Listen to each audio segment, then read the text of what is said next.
Après avoir traité les concepts de base de la thermodynamique, nous allons dans ce chapitre traiter le premier principe de la thermodynamique. Alors nous avons vu que pour définir un système, il faut le distinguer par rapport au milieu extérieur. Donc lorsqu'un système est bien défini par rapport à son milieu extérieur, c'est-à-dire l'existence d'une frontière par rapport à cet environnement, ce système peut échanger avec ce dernier différentes formes d'énergie, soit de l'énergie sous forme de chaleur, soit de l'énergie sous forme de travail, autre que la chaleur, que nous notons par la lettre grand W, et la chaleur, nous la noterons par la lettre grand Q. On peut remarquer que W peut être, si vous voulez, mécanique, une énergie mécanique, électrique ou magnétique aussi. On va se limiter dans ce cours à l'énergie mécanique. Alors, quelle est l'origine du premier principe de la thermodynamique? Son origine, il faut dire qu'elle est purement expérimentale. Le premier principe a été déduit à partir de constatations expérimentales et il permet de généraliser le principe de conservation de l'énergie au processus s'accompagnant d'échanges de chaleur. Alors l'expérience la plus importante qui a donné naissance à ce premier principe, c'est l'expérience de Joule. Cette expérience consiste à communiquer du travail mécanique dû à la chute d'une masse m le long d'une hauteur h via une poulie, donc communiquer cette énergie mécanique à un agitateur qui baigne à l'intérieur d'une certaine quantité de masse d'eau qui va constituer notre système thermodynamique, le système que nous allons étudier, qui est dans un calorimètre. Ce calorimètre, comme vous pouvez le constater, il est muni d'un thermomètre, c'est-à-dire d'un petit instrument de mesure de température. Alors les conditions de l'expérience sont très simples. La transformation que nous allons étudier va se faire à volume constant et à pression constante. Et la température du milieu extérieur est également constante et elle est égale à la température T1. On va la noter par la lettre grand T1. Alors, première étape de l'expérience. À l'état initial, le système qui est l'eau, il est en équilibre thermique avec l'extérieur. Donc, sa température est égale à celle du milieu extérieur qui est T1. On va isoler ce système thermodynamique thermiquement.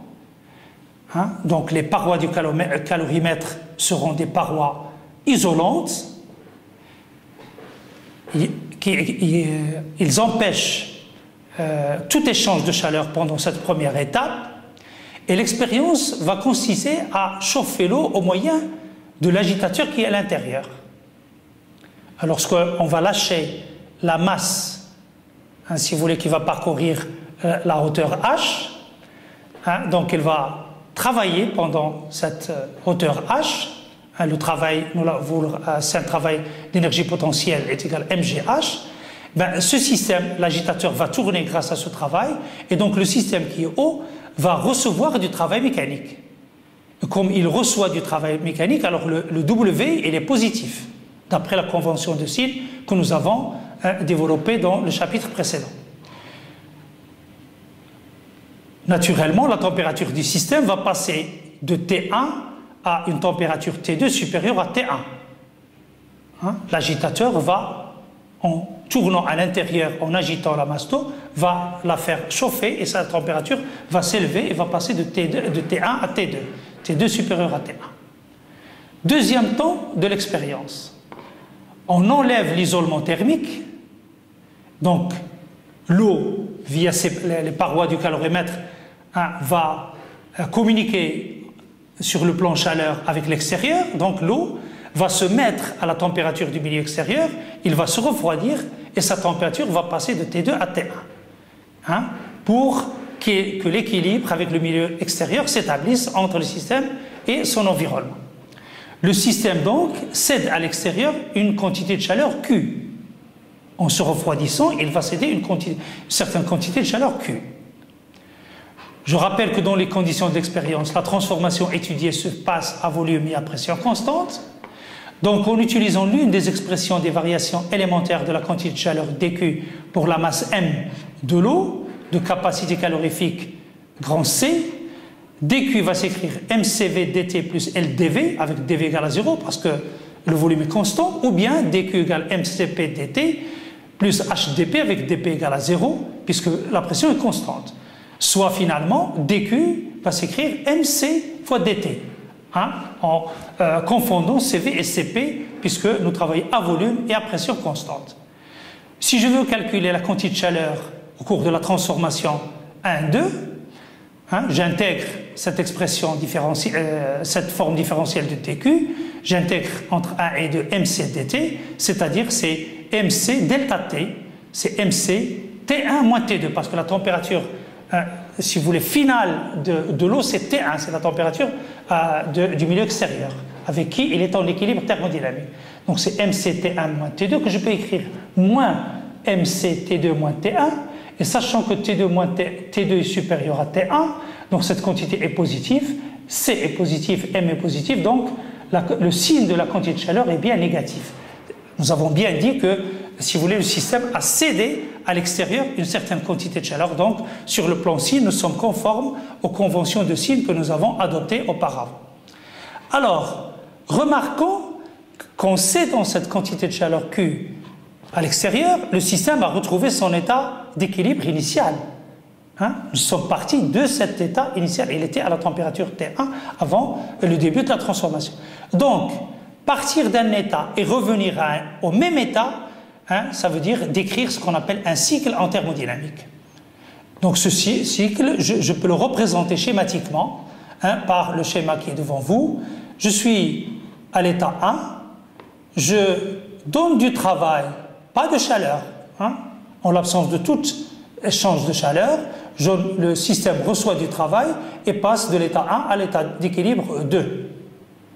Alors, la deuxième étape consiste à enlever donc l'isolement. Donc, le système va céder, va échanger de la chaleur avec l'extérieur en l'absence de tout travail, W égale à 0.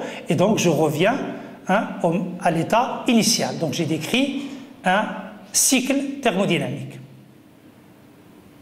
Le constat, le système, en retournant à l'état initial, il ne peut céder que ce qu'il a reçu. Donc, algébriquement, W est égal à moins Q, rappelant que Q est négatif et W est positif. Donc le signe moins s'impose ici. W égale à moins Q, ou bien, au cours de ce cycle, le travail W plus la quantité de chaleur Q, c'est égal à 0. Alors ce premier résultat montre d'abord qu'il y a équivalence entre le travail W et la chaleur Q. Nous concluons que la chaleur Q est une forme particulière de l'énergie. À ce niveau, je vais bien vous rappeler ce que c'est le principe d'équivalence en thermodynamique. Alors, lorsqu'un système subit un cycle fermé de transformation, en échangeant du travail W et de la chaleur Q avec l'extérieur, nous avons W égale à moins Q. Donc le résultat que nous avons vu auparavant, hein, si vous voulez, il est décliné ici sous forme de principe. Lorsqu'un système subit un cycle fermé de transformation en échangeant du travail W et de la chaleur Q avec l'extérieur, uniquement ça, donc nous avons W égale à moins Q. Une petite remarque sur les unités, si W est exprimé en joules, comme c'est le cas dans le système international, si Q est exprimé en calories, qui est l'unité usuelle, alors nous avons l'équivalence suivante, W égale à moins GQ, avec J égale 4,18. Ça veut dire tout simplement qu'une calorie vaut 4,18 joules. Résultat à retenir pour les exercices et les calculs pratiques. Alors le premier principe est également basé sur une fonction thermodynamique très importante. C'est ce qu'on appelle la fonction énergie interne U. Alors, définition de l'énergie interne U.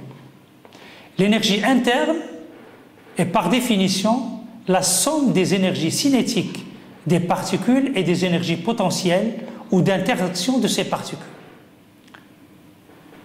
Vous avez vu dans l'exemple qui illustre le modèle du gaz parfait que les particules sont agitées, sont en mouvement. Donc ils ont une énergie cinétique en plus de leur énergie potentielle, l'énergie d'interaction, dans le cas bien sûr d'un gaz réel. Dans le cas d'un gaz parfait, nous négligeons cette énergie d'interaction. L'énergie interne U n'est définie qu'à une constante additive près. De ce fait, on ne connaît que des variations de U, soit delta U. Donc, dans, si vous voulez, les paragraphes suivants, nous allons plus nous intéresser à la variation de l'énergie interne qu'à l'énergie interne.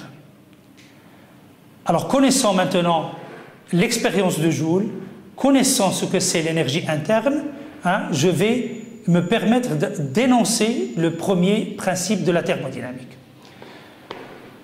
Alors, cet énoncé dit que lorsqu'un système subit une transformation au cours de laquelle il peut échanger du travail W et de la chaleur Q avec l'extérieur, sa variation d'énergie interne est égale à la somme du travail et de la chaleur échangée, à savoir delta U égale W plus Q. Donc, vous voyez que la formulation mathématique du premier principe est très simple. Alors, troisième principe important à énoncer, ce qu'on appelle le principe de l'état initial et de l'état final.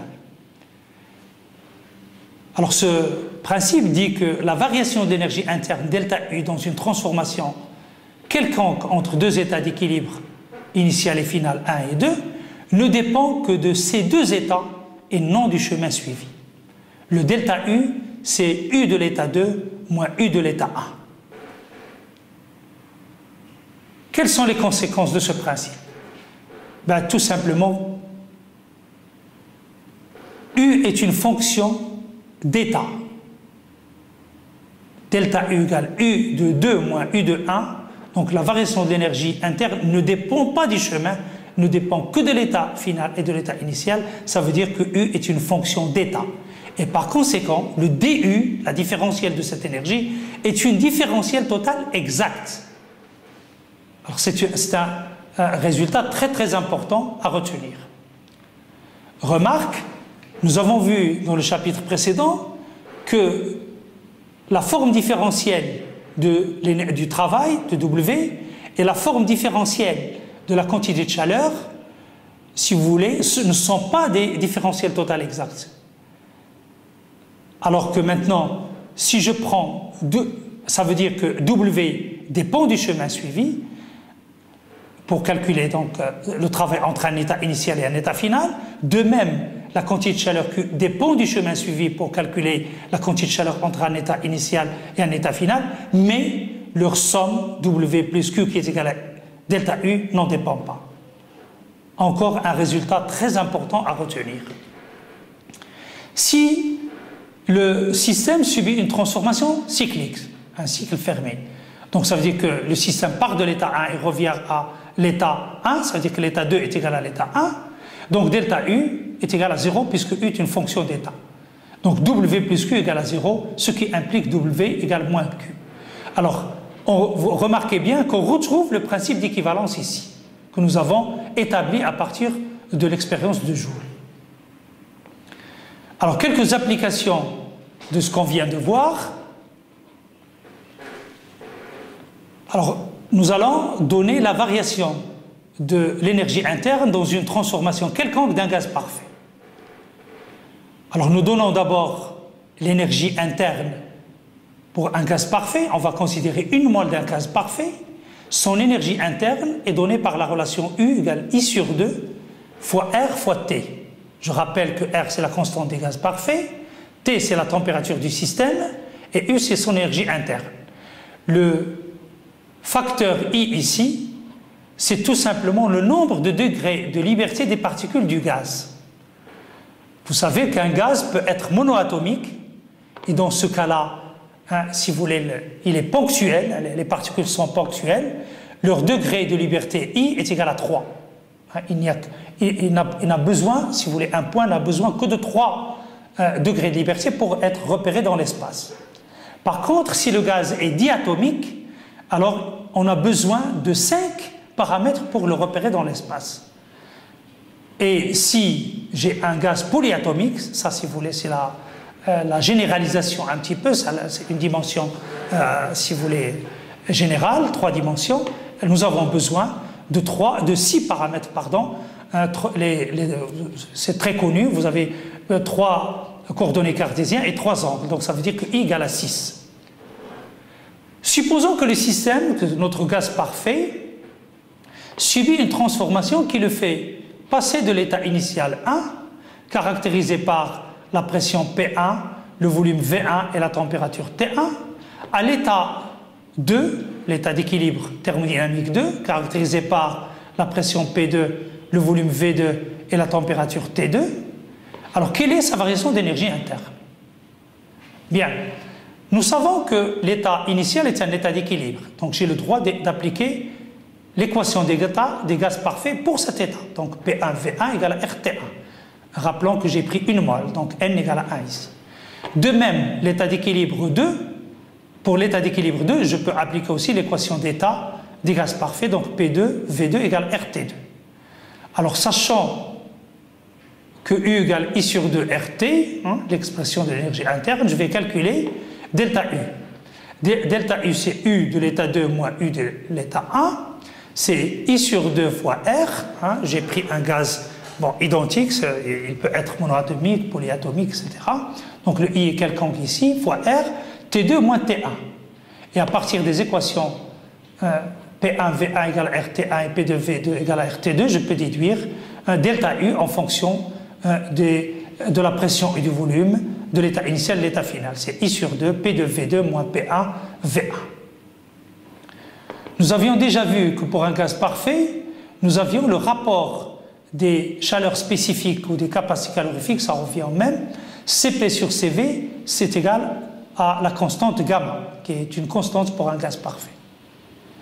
Nous admettons pour l'instant également que les relations suivantes.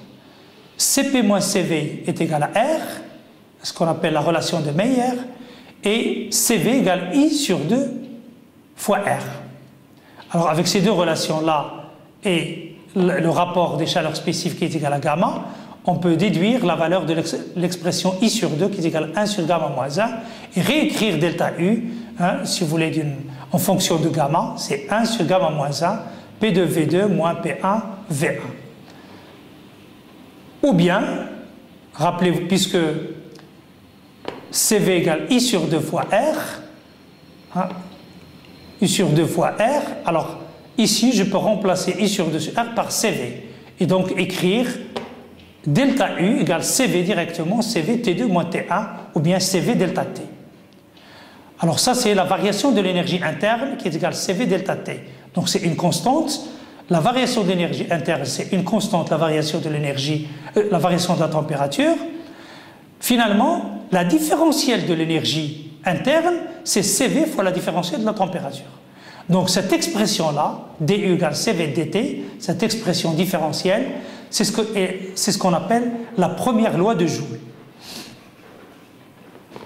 Traitons maintenant une transformation infinitésimale réversible. Nous savons ce que c'est infinitésimal, nous savons ce que c'est réversible, alors nous allons donc utiliser tout le bagage vu dans le chapitre précédent pour pouvoir, si vous voulez, analyser ce genre de transformation. Supposons avoir un système thermodynamique caractérisé par les variables d'état P, V et T. D'après le premier principe, la variation d'énergie interne, c'est la somme de W plus Q. Et la différentielle de l'énergie interne, c'est la somme des formes différentielles dW plus la forme différentielle dQ. Hein, si vous voulez, les deux expressions sont équivalentes. Sachant que U est une fonction d'état, la variation de l'énergie interne, c'est tout simplement l'intégrale entre 1 et 2 de la différentielle dU. Donc c'est l'intégrale entre 1 et 2 de la somme des de dW plus dQ. Si la transformation est adiabatique, ça veut dire qu'il n'y a pas d'échange de chaleur. Ça veut dire que la quantité de chaleur est nulle et par conséquent, le travail qui est l'intégrale entre 1 et 2 de dW est égal tout simplement à la variation d'énergie interne. Donc finalement, dans cette transformation, qui est une transformation adiabatique, la variation d'énergie interne est égale au travail. Ici, le travail est indépendant du chemin suivi. Attention, ceci ne veut pas dire que W est une fonction d'état. Non, c'est un cas particulier. C'était une transformation particulière. De même, si j'ai une transformation pour laquelle le travail est nul, W entre 1 et 2 qui est somme de entre 1 et 2 dW égale à 0, alors c'est la quantité de chaleur cette fois-ci qui est égale à la variation de l'énergie interne. Et on a ici aussi Q qui est indépendant du chemin suivi. Alors ceci ne veut pas dire que Q est une fonction d'état. Encore une fois, c'est tout simplement un cas particulier que nous sommes en train d'étudier. Alors essayons de déterminer maintenant les coefficients ou quelques coefficients calorimétriques, en particulier le coefficient L et le coefficient CV. Rappelez-vous que ces coefficients apparaissent dans les expressions différentielles, dans les formes différentielles de la quantité de chaleur échangée, infinitésimale échangée entre un système et son milieu extérieur au cours d'une transformation infinitésimale. Si je choisis le couple de variables indépendantes T et V, la différentielle de DU peut s'écrire comme DU sur DT dt plus DU sur DV à T constante fois DV. C'est l'expression que j'appelle A. Si la transformation est réversible, dW égale moins PdV avec P, pression du système. Et dQ, je vais prendre donc l'expression qui contient T et V comme variable indépendante, dQ égale CV dt plus LdV.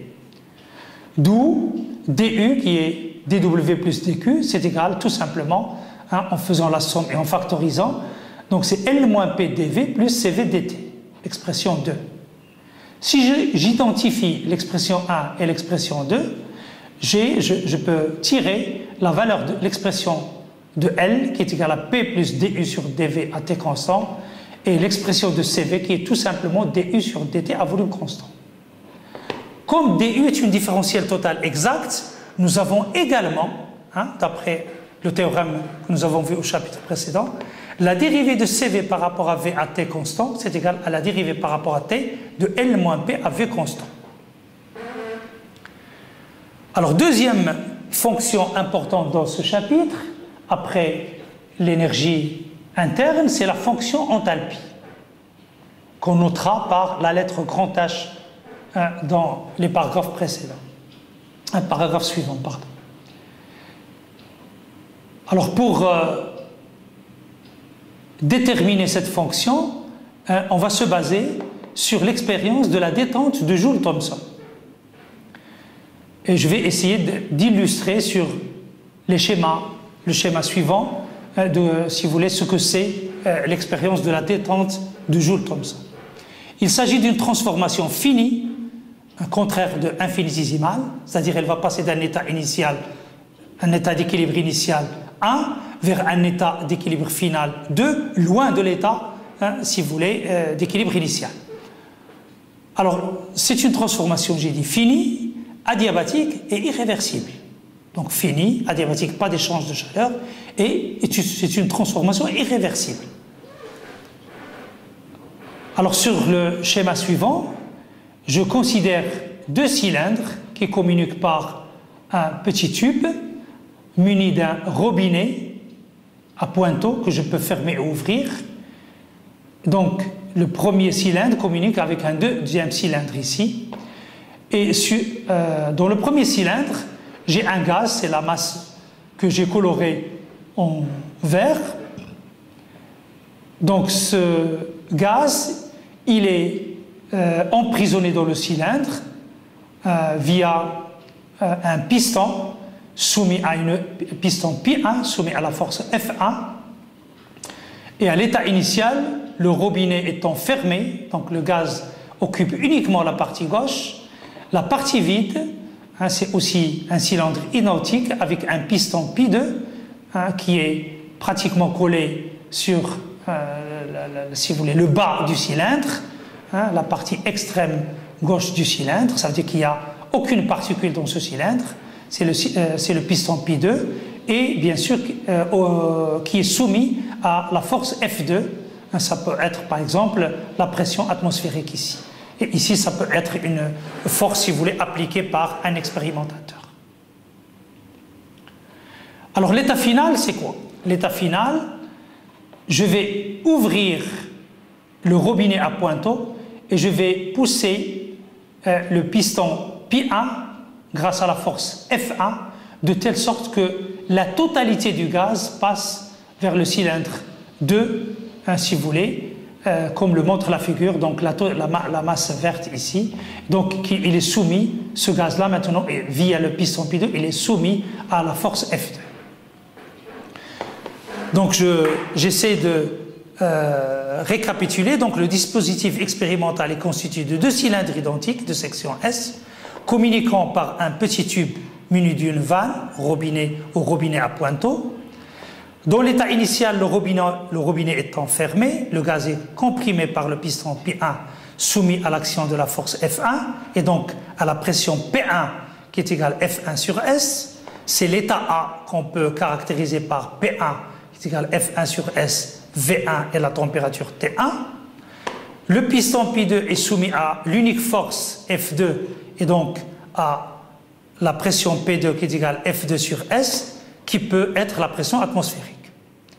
Alors, la transformation consiste à ouvrir le robinet de telle sorte que le gaz va se détendre, hein, si vous voulez, et passer entièrement vers le cylindre de droite. Imaginons, pour réaliser cette expérience, que la pression P1 est tellement plus grande que P2, de telle sorte que tout le gaz donc, passe dans le cylindre 2.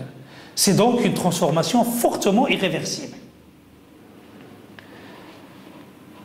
L'état d'équilibre final est atteint lorsque tout écoulement de gaz cessera.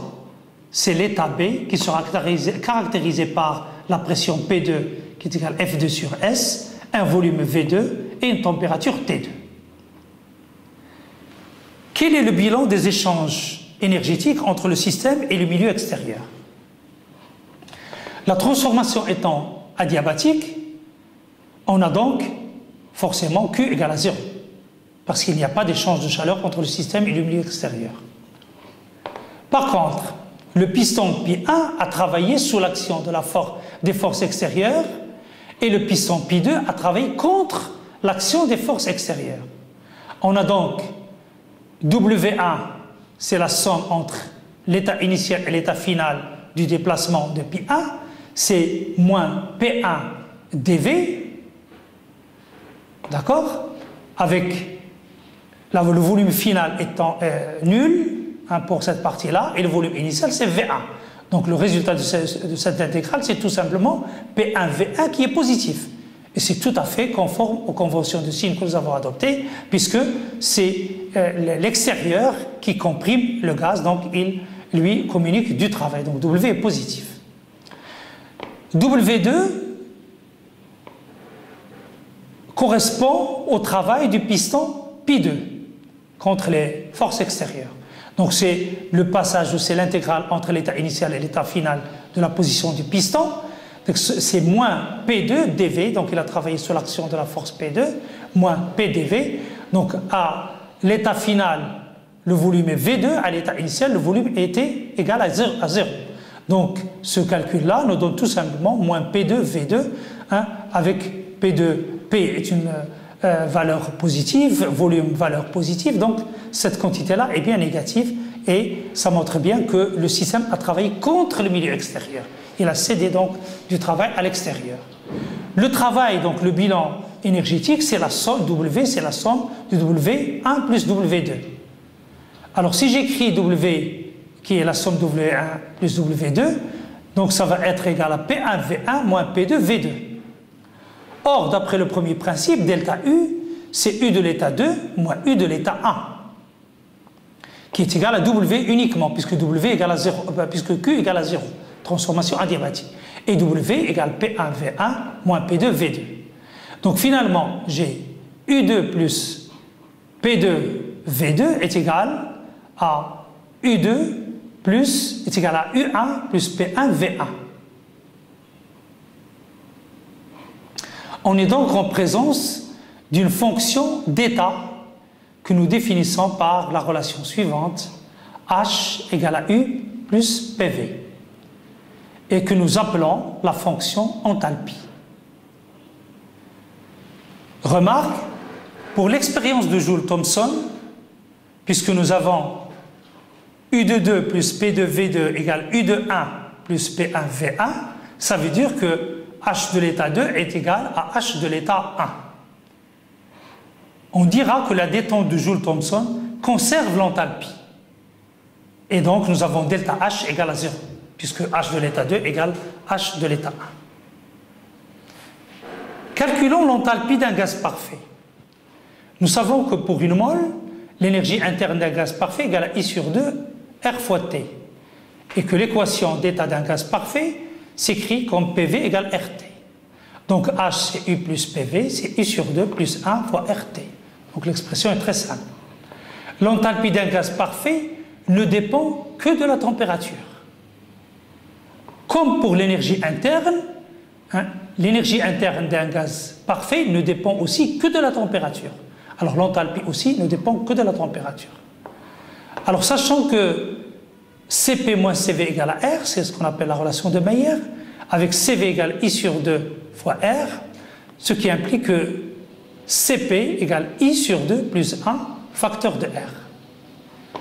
D'où le H donc égale à Cp fois T et la différentielle de H égale Cp dt. Cette relation-là, dH égale Cp dt, s'appelle la deuxième loi de Joule. Conséquence pour un gaz parfait, comme la détente de Joule conserve l'enthalpie, ça veut dire H2 égale H1, donc ça veut dire que pour un gaz parfait, puisque H ne dépend que de la température, ça veut dire que T2 égale à T1. Donc ça veut dire qu'il y a conservation aussi de la température. La température finale est égale à la température initiale pour un gaz parfait. Ce n'est pas le cas, bien évidemment, pour un gaz réel. Remarque, ceci ne veut pas dire que la transformation est isotherme. La température de l'état final est égale à la température de l'état initial. Ceci, rappelez-vous que la transformation est fortement irréversible, donc il ne peut pas être isotherme. La transformation étant irréversible, donc elle ne peut pas être isotherme. Lorsqu'on étudie les gaz réels, on trouve que T2 est inférieur à T1. Il y a donc refroidissement du gaz dans le cas réel. Alors intéressons-nous maintenant à quelques relations calorimétriques en essayant d'appliquer donc les résultats issus du premier principe de la thermodynamique. Alors calculons d'abord la chaleur spécifique d'un gaz. Pour une transformation élémentaire réversible, on peut écrire dQ égale CV dt plus LdV et dW égale moins PdV. J'écris dW égale moins PdV et non pas moins P extérieur dV parce que j'ai supposé la réversibilité. Alors si V est constant, dQ égale CV dt et dW égale à 0. D'où la différentielle de l'énergie interne, donc j'applique le premier principe, j'écris le premier principe, du, sous forme différentielle, du égale dW plus dQ, et puisque dW égale à 0, donc du égale à dQ tout simplement. Donc delta U, on trouve ici la variation d'énergie interne est égale à Q. D'accord? À partir de cette relation-là, du égale à dQ, je peux tirer tout simplement l'expression de CV, de la chaleur spécifique à volume constant. C'est tout simplement la dérivée de l'énergie interne par rapport à la température à volume constant, ou bien le rapport de dQ sur dt à volume constant. Ici, c'est bien la dérivée, et ici, c'est un rapport. Si la pression est constante, maintenant, dQ peut s'écrire Cp dt plus HdP. Bien sûr, si la pression constante ce terme est nul, et donc dQ égale Cp dt, comme dW égale à moins PdV, Or, D2 du produit PV, c'est PDV, je différencie le produit PV, c'est tout simplement PDV plus VDP. Comme la pression est constante, donc DPV s'écrit tout simplement PDV. Je sors P, elle est constante, c'est PDV. D'où DQ, qui est égal à dW plus DQ, est égal à CPDT moins PDV. Or, ce PDV, je peux l'écrire comme moins DPV, en vertu de la remarque suivante. Donc, DU égale CPDT moins D de PV. Ce qui donne DU plus D de PV égale CPDT. La différentielle d'une somme, c'est la somme d'une différentielle, c'est la même chose. Donc, ça, c'est exactement la différentielle de U plus PV, qui est égale à CPDT. Or, U plus PV, ce n'est autre que H, et donc je peux écrire DH égale CPDT égale à DQ. Et par conséquent, la variation d'énergie interne, delta H, c'est égal à Q. À partir de ces relations aussi, je peux déterminer la chaleur spécifique à pression constante, qui est tout simplement la dérivée de la fonction enthalpie par rapport à la température à pression constante, ou bien le rapport de la quantité de chaleur élémentaire dQ sur la différentielle dt à pression constante. Conclusion, à volume constant, la variation d'énergie interne est égale à la quantité de chaleur échangée entre le système et le milieu extérieur. À pression constante, c'est la variation d'enthalpie qui est égale à la quantité de chaleur échangée. Alors calculons les coefficients calorimétriques d'un gaz parfait. Et je vais considérer donc une mole d'un gaz parfait et soit U, l'énergie interne correspondante. On sait que U ne dépend que de la température pour un gaz parfait. Donc dU égale CV dt. C'est la première loi de Joule. À pression constante, dH égale Cp dt, du égale Cp dt moins PDV. Or, PV égale RT pour un gaz parfait, donc PDV plus VDP égale RDT. Comme la pression est constante, donc PDV égale RDT. Si je mets le résultat 3 dans la relation 2, DU va s'écrire Cp moins R fois dt. Alors la relation 1 est identique à la relation 4, puisqu'il s'agit de l'expression différentielle de DU. Donc ceci montre que Cp moins Cv égale à R. Calcul du coefficient calorimétrique L, des coefficients calorimétriques L et H pour un gaz parfait. On montre que L égale à P et que H égale à moins V. On montre très facilement ces relations-là et je vous laisse le soin de les chercher vous-même. Donc à partir de ces relations-là, on peut écrire dorénavant que dQ égale CV dt plus PDV ou bien dQ égale Cp dt moins VDP.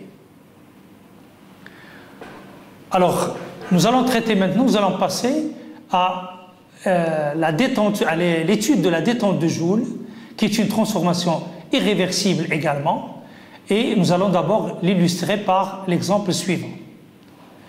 Alors, quelle est l'hypothèse de cette expérience? D'abord, les parois qui contiennent le gaz sont des parois parfaitement adiabatiques. Alors, si vous voulez, le gaz est dans l'état initial est contenu dans un compartiment que j'appelle A. Ce compartiment communique via un tube si vous voulez, muni d'un robinet ou d'une vanne à pointeau avec un autre récipient identique mais qui est vide. Là où nous avons mis du vide, ça veut dire que la pression est égale à 0. C'est le compartiment B. Donc, je récapitule. En A, le compartiment contenant le gaz comprimé sous une pression P. En B, le compartiment est vide, contient du vide si vous voulez, ou est vide, la pression est nulle. Et l'expérience consiste à ouvrir donc le robinet R pour laisser se détendre le gaz. Évidemment, le fait que le compartiment B est vide, le gaz va s'étendre de telle manière, et le robinet étant ouvert, le gaz, si vous voulez, va occuper la totalité du volume, c'est-à-dire offert par le compartiment A et le compartiment B. Alors, quel est le bilan énergétique de cette transformation? D'après, c'est une transformation, comme j'ai dit, irréversible, adiabatique. dW, c'est moins P extérieur dV, égale à 0, car la pression extérieure est égale à 0, c'est la pression du vide contre laquelle le gaz va se détendre, donc le travail est nul. Les parois étant adiabatiques, la quantité de chaleur est nulle, donc Q égale à 0. Et donc d'après le premier principe, qui est en utilisant l'expression différentielle du égale dW plus dQ, c'est égal à 0, ça veut dire que delta U est égal à 0. Donc c'est une transformation qui conserve l'énergie interne. C'est une transformation fortement irréversible. Quelle est la variation de la température lors de la détente de Joule? Pour le savoir, partons de l'expression générale de dU. On sait que dU égale dQ plus dW, donc c'est CV dt plus LdV moins PdV. Soit dU égale CV dt plus L moins P fois dV. Or, pour une détente de Joule, on vient de montrer que dU égale à 0, ça veut dire que toute cette expression-là, CV dt plus L moins P dV égale à 0. Donc, je peux tirer la différentielle dt à partir de cette expression, c'est moins 1 sur CV, facteur de L moins P, facteur de dV. Voilà l'expression de dt. Donc, il y a, malgré que la transformation est adiabatique, il y a une variation de température. Si le gaz est parfait, L est égal à P et dt égale à 0. Donc delta T, c'est Tf moins T1 égale à 0. Donc il y a conservation de la température si le gaz est parfait. Mais si le gaz est réel, L est différent de P, et par conséquent dt est différent de 0, et le delta T est différent de 0, on montre qu'il y a refroidissement dans le cas d'un gaz réel.